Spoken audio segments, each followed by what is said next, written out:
Ya, dari profil resikonya aja kan reksadana itu masuk ke profil resiko yang rendah gitu ya. Maksudnya lebih ke arah konservatif. Ya, satu lagi P2P, peer to peer lending. Hah? Peer to peer lending itu gimana sih? Baru nih. Ini yang baru nih, Pak. Gimana sih peer to peer? Peer to peer lending itu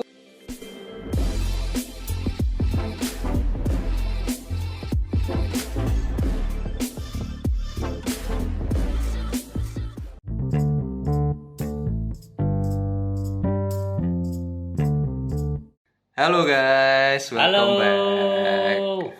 Kami bertiga, saya Radit, Saya Rian. mengucapkan minal aidin wal faizin, mohon maaf lahir dan batin. Selamat Idul Fitri guys. Oke, sekarang kita mau ngomongin apa nih?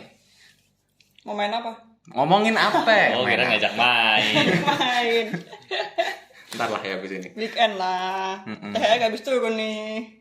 Oh iya nih, THR ya habis. Radit nggak dapet ya? Enggak lah, aku nggak Radit mah udah dapet. dapat kemarin akhir tahun. Enggak lah. Gimana yang THR turun? Udah habis belum? Wah, belum nih, masih bingung mau diapain. Habisin aja THR mah. Iya, habisin.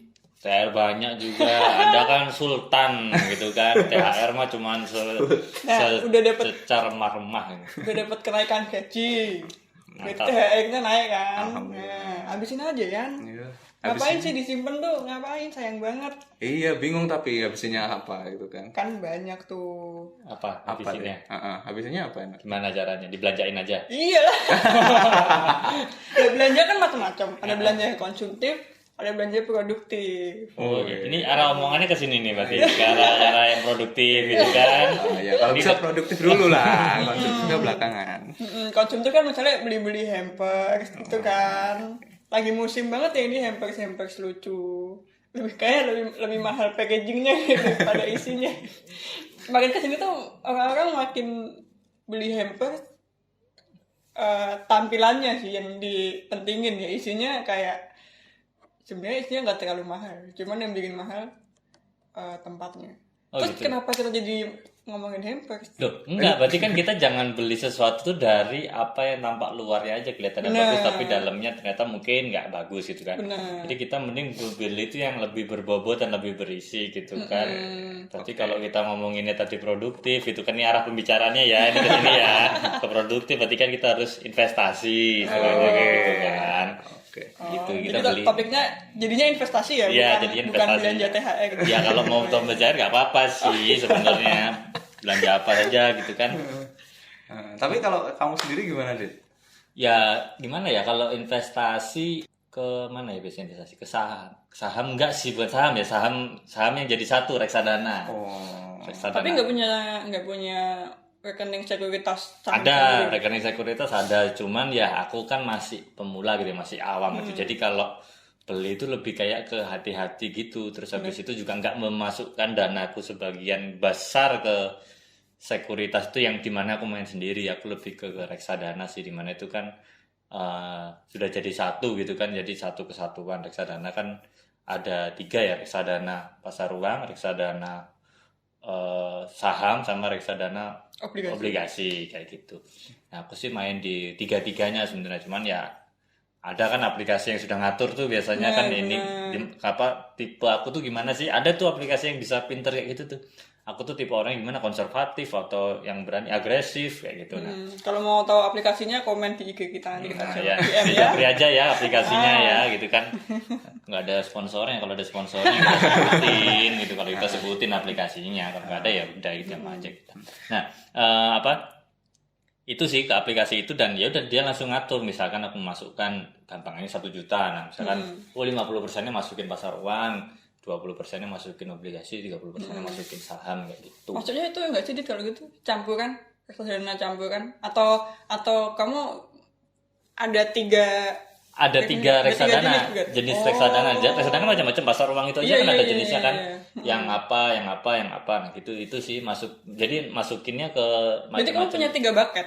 Reksadana kan bucket kan namanya. 3 bucket, Punya 3 3 bucket. bucket Oh. reksadana. Aku punya 3 bucket reksadana. Kalau aku kan dulu pakainya campuran. Jadi namanya reksadana pendapatan tetap. Nah, jadi kayak satu bucket itu dia udah mencakup 3 itu. Jadi misalnya pasar uangnya 30%, obligasinya 60%, terus sahamnya 10% gitu. Tapi itu satu bucket. Itu ada juga sih, dan itu sesuai personality kita juga, rekomendasi dari aplikasinya. Oh gitu. Aku enggak sih, aku ya paket itu sih. Jadi satu portofolio itu ya isinya beberapa reksadana kalau aku sih gitu. Ini reksadana sih gitu. Nah, kamu gimana, Bro? Ya kalau aku sih mungkin kalau tadi kan profilnya Radit sama Iga mungkin berarti agak konservatif gitu ya. Kamu apa? Kalau aku mungkin agak sedikit agresif ya. dalam arti menyerang. Kalau kita agresif ini ya tidak pasif belanja. agresif. Kita agresif konsumtif. Dia agresifnya produktif. Gimana? Enggak juga nih. Apa namanya kan nggak, aku ngelihat dari kondisi sekarang sih, maksudnya kita masih muda gitu ya, belum ada tanggungan gitu kan, masih pada single kan kita ya. Iya.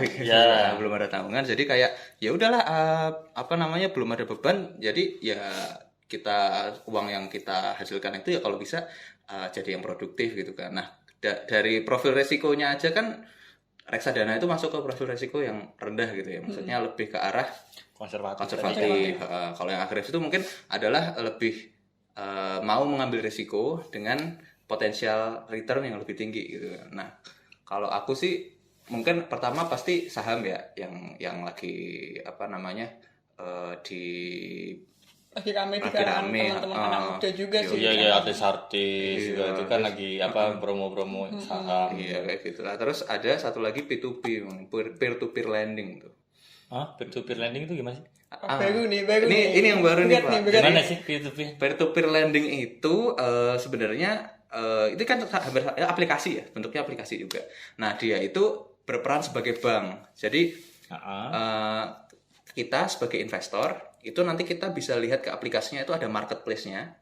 Itu kayak usaha-usaha apa saja sih yang kayak ditawarkan itu. Nah, di situ ada di keterangannya ke usaha apa saja, kemudian potensial return-nya berapa, kemudian bahkan ada yang resikonya berapa gitu ya, ada grade-nya resikonya gitu ya. Jadi kita bisa kayak menilai kira-kira P2P mana sih yang mau kita danai gitu, resiko yang mau kita terima gitu ya.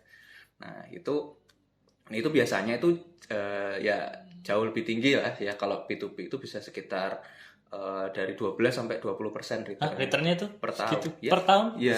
Tapi dengan resiko yang lebih tinggi juga kan. Oke. Itu sebenarnya yang kita danain itu lebih ke apa? Lebih ke UMKM atau bisnis-bisnis yang besar atau gimana? Iya, macam-macam. Jadi tergantung ininya, marketplace-nya ya. Sekarang kan udah banyak tuh kalau kita lihat ya.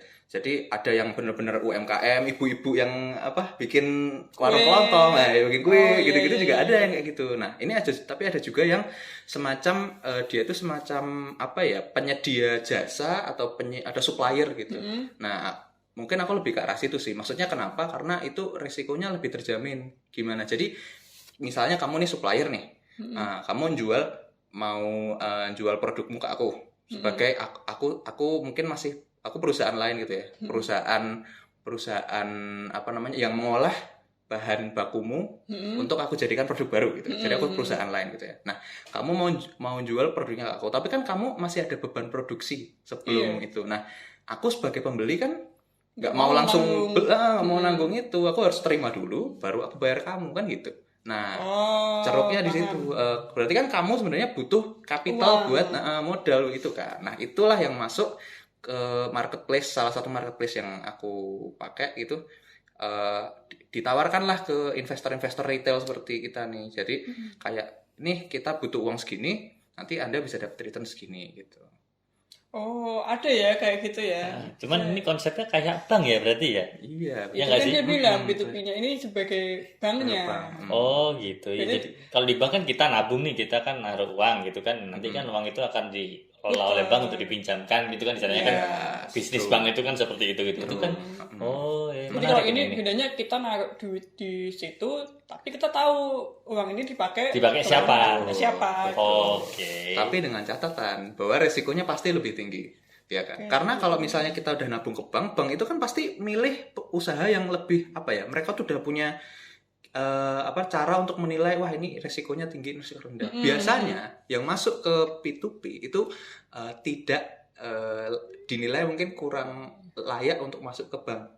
Resikonya dari segi resikonya. Iya, Juga sih, iya, makanya iya, dia iya. makanya dia ke P2P ini dia nyari Betul, modalnya. makanya. Berarti istilahnya gini nggak? Ini berarti yang tadi kamu modalin tuh berarti kan dia pinjem ya? Betul. Itu pinjaman online bukan berarti itu maksudnya? Ya, Dia betul. jatuhnya pinjaman online kan? Kamu mendanai orang-orang yang pinjam gitu kan? Jadi dana kamu masukkan, Iya. seorang orang itu pinjem gitu kan? Oh. Nah, P2P itu juga ada banyak macamnya. P2P produktif, sorry, pinjaman produktif dan pinjaman konsumtif. Loh, kalau konsumtif gimana returnnya ke kita? Nah, sama seperti yang produktif ya. Produktif itu kayak semacam apa namanya? Aku belum pernah nyoba ya, tapi kalau aku lihat itu kalau produktif kan mereka udah ngasih returnnya mau berapa, kira-kira berapa bulan. Nah, konsumtif juga kayak gitu. Tapi kalau kita lihat di marketplace-nya seharusnya itu resikonya pasti jauh lebih tinggi. Dan kalau kita lihat banyak apa namanya orang-orang pada yang investasi ngasih pinjaman ke konsumtif itu banyak yang gagal bayar biasanya. Karena Oh, konsumtif gitu. sih Karena mereka konsumtif, mereka- betul. Iya, konsumtif. Nggak ada. Iya, ya maksudnya uang itu akan habis dipakai Itu untuk akan membeli habis. sesuatu yang tidak produktif kan? Tapi itu kalau misalnya kita ngasih pinjaman ke konsumtif, returnnya lebih besar nggak sih dari yang produktif? Berarti harusnya, karena dia more risk kan, lebih Iya. beresiko kan? Benar. Harusnya sih ya. Harusnya mungkin seperti itu. Tapi aku belum pernah pengalaman Oke, beli ya. Maksudnya aku juga ini juga salah satu memanage risiko ya. Kalau aku lebih memilih yang mending yang produktif aja, karena itu berkaitan langsung dengan apa namanya usahanya gitu kan, yang bisa kita lihat. Wah, boleh juga nih sebagai referensi Iya, nih P2P aku juga. Terjapri aja itu apa peer-to-peer itu japri aja ya. Yang mau tahu silahkan komen di Ya. Kalau Anda peer-to-peer dan mau disebut di sini, tolong Anda kontak kita juga gitu kan. Mahal loh kita itu kalau nyebut brand itu kita mahal loh. Basic kita itu. Tapi itu emang mungkin lebih berguna buat UMKM ya. UMKM yang mungkin dia belum bisa masuk ke bank Iya. True. dan pasti nggak bisa IPO kan masuk UMKM ini. Iya, Jadi iya. kayak Ya itu gitu. udah jalan mereka ini modal sih, berguna juga sih. Siapa sih yang nemuin ini P2P pintar banget ya. Wah, aku nggak tahu juga, sorry ya. Nanti kita Tapi baca-baca kan dulu gitu ya. dia nemu kayak gitu ya. Cuman sebenarnya gini, kalau kita investasi itu sebenarnya kita juga bisa loh nganalisis sendiri itu kalau misalkan teman-teman ini aku ya dari yang memang sudah belajar gitu kan, sudah belajar di akuntansi gitu, sebenarnya kita bisa kalau analisis sendiri gitu. Ini juga aku juga ngomentarin teman-teman ya yang lagi booming saham sebenarnya. Kenapa kok aku juga sekarang itu nggak ikut-ikutan gitu ke saham? Karena nggak segampang itu sebenarnya untuk mengambil keputusan aku beli saham PT ini karena ada yang harus kamu analisis dan di mana analisis itu bisa kamu temukan di laporan keuangannya yang kamu bisa download di IDX Ya. yang di websitenya IDX, di website Atau Bursa kalau Efek. di aplikasi sekuritas dia udah menyediakan laporan Nah, keuangan atau di juga. aplikasinya sekarang malah lebih gampang gitu. Dulu zaman aku kuliah malah harus download Di di IDX-nya gitu kan. Kayak gitu dan aku juga nggak serta-merta latah untuk ikut gitu karena ya aku sadar diri juga sebenarnya aku juga belum terlalu menguasai itu gitu. Aku juga masih sebenarnya bisa kalau mau belajar gitu kan. Cuman aku next day aku akan belajar gitu juga. Aku juga terbuka gara-gara teman-teman juga.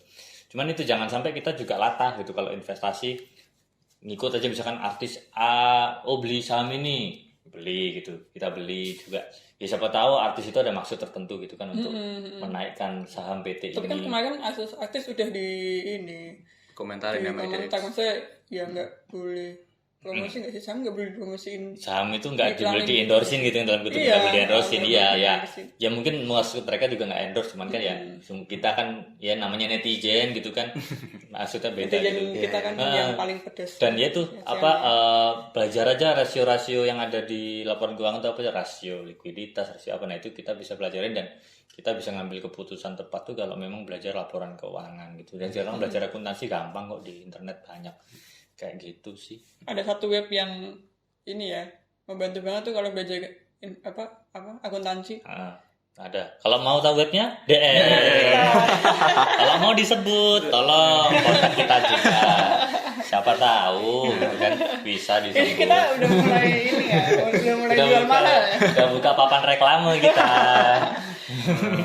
Tapi aku setuju sih sama Radit. Maksudnya ya janganlah kita investasi itu cuma ikut-ikutan aja. Pertama itu harus ada profil risikonya kita, apakah kita itu konservatif, moderat atau high gitu kan. Nah, setelah itu kan memang produk investasi juga banyak ya. Ya, kita bisa memilih sesuai dengan profil risiko itu tadi gitu kan.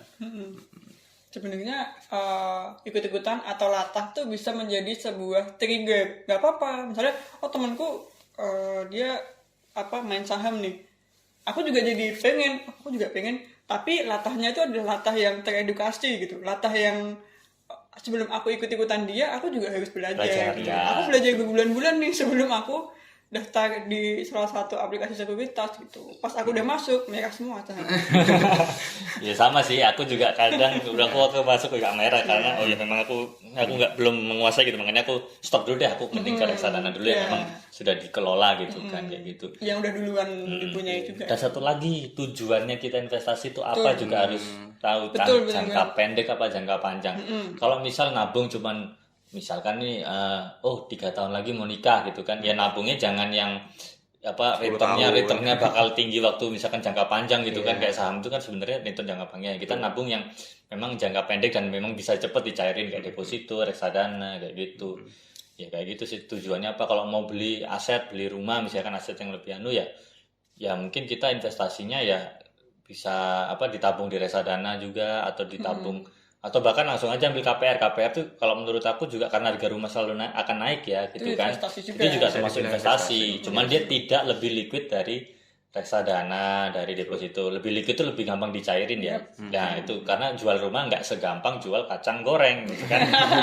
Nggak gampang jual kayak mencairkan deposito, mencairkan reksadana. Tapi jual reksadana segampang lebih gampang jual reksadana daripada kacang goreng gitu. Oh iya gitu sekarang. Iya, reksadana kan ya udah tinggal dijual aja ke manajer investasinya kan. Iya, kacang goreng kan ya efek pandemi ya. Yang beli nggak ada ya. Iya. Gak banyak orang mau.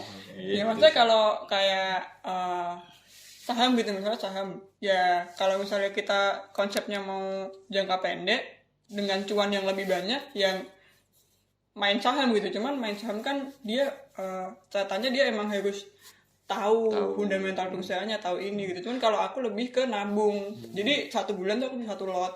1 bulan 1 lot gitu. Iya. Tapi tetap lihat fundamentalnya ya tetap.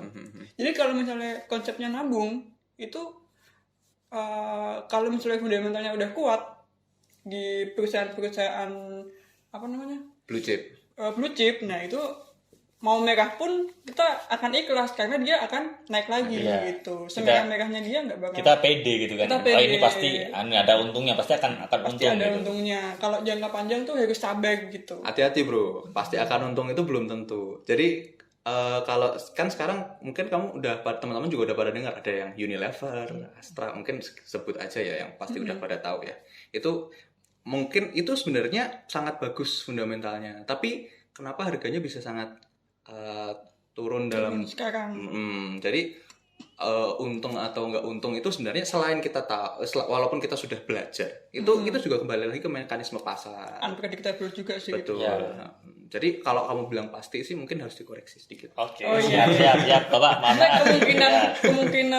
Kemungkinan besarnya ya lebih aman lah daripada menaruh gorengan, saham gorengan gitu. Kan perusahaan besar kan pasti mereka untuk keuangannya kan lebih stabil daripada yang masih di bawah-bawah gitu lah. Walaupun sekarang emang lagi merah semua sih guys. Iya betul. Gitu. Cuman kalau konsepnya nabung ya walaupun dia merah tapi dia megang flagship ya nggak apa-apa sih kan nabung gitu. Tapi dengan catatan milihnya juga harus dilihat kondisi pasar, kemudian fundamental keuangan perusahaannya. Gitu. Dan banyak kok sekarang di Instagram atau di aplikasi sekuritasnya itu mereka menganalisis buat kita gitu, yang mana aja sih yang mau kita beli, yang mana yang harus kita jual. Kenapa lebih banyak ke saham ya? Padahal sebenarnya banyak loh investasi lain. Banyak emas gitu. Cuman aku nggak main emas ya. Aku kan nggak main perhiasan sebenarnya. Sebenarnya bisa beli yang emas logam apa sih namanya? Batangan emas yang LM logam mulia kayak gitu. Bahkan ada yang jual apa sih? Salah satu marketplace Iya, dia nabung emas. Nabung emas. Oh Jadi iya. kan emas kan kalau misalnya kita beli di Antam atau di mana gitu kan 1 gram ya minimal. Nah kalau di marketplace ini nggak harus 1 Iya, gram. itu kan selisih dari kembalian kita. Kenapa dari selisih dari apa pembelian kita kan itu berapa ribu gitu bisa tuh kan masuk Bisa, emas tuh kan. bisa, Ya bisa. kan? Konsepnya Aku juga, nabung. hah? Bisa ya nabung emas dengan 1.000 rupiah gitu. Makanya sekarang kan untuk investasi apapun gitu itu sangat dipermudah gitu untuk teman-teman yang mungkin masih kayak kita ya Kalau pendapatannya pemula, masih ya, ya nggak cukup gitu ya, lah nggak yang nggak yang- wah. nggak wah gitu. Cuman asalkan kalau investasi itu emang bener-bener uang dingin, uang Ya. yang kita siap hilang. Uang siap hilang dan memang alokasi kita memang untuk investasi, bukan betul. itu sebenarnya uang untuk kebutuhan kita yang lain terus ternyata kita tarik-tarik nanti takutnya kita investasi kebutuhan lain kita malah jadi malah kita utang. Mungkin bukan uang siap hilang sih, uang yang tidak perlu digunakan dalam waktu dekat. Kalau uang hilang tuh itu kadang-kadang pada takut yang dengerin Iya ya. sih, Aduh, bener uangnya juga hilang. sih. Sama Iya sih bener sih bener. sama jangan pernah ngutang untuk investasi. Ya, Betul gali banget. lubang tutup lubang tuh. Parah betul banget sih. Ya. Apalagi kalau yang latah yang tidak teredukasi, dia pasti beli terus. Itu berita-berita tuh kemarin utang segini untuk beli ini ternyata Makanya. beli saham rugi. Udah dia mau beli investasi, utang di pinjaman online ilegal lagi. Aduh. Udah. Sudah jatuh tertimpa Tangga. bahan bangunan kan. Kena lagi bahan bangunannya gitu. Ya kalau terkait yang pinjaman online ilegal sudah kita bahas sebelumnya. Wah. Mungkin Mau tahu dengerin podcast kita sebelumnya gitu. oke. Ya itu sih THR kita mending digunakan untuk yang gitu dan jangan lupa di balik setiap rezeki kita itu ada rezeki untuk orang lain Subhanallah. supaya itu bisa jadi investasi Masa kita depan. Masa depan dengan yang dunia kuasa. yang sana gitu kan. Wah lagi bijak nih Kadit pada anak kelas.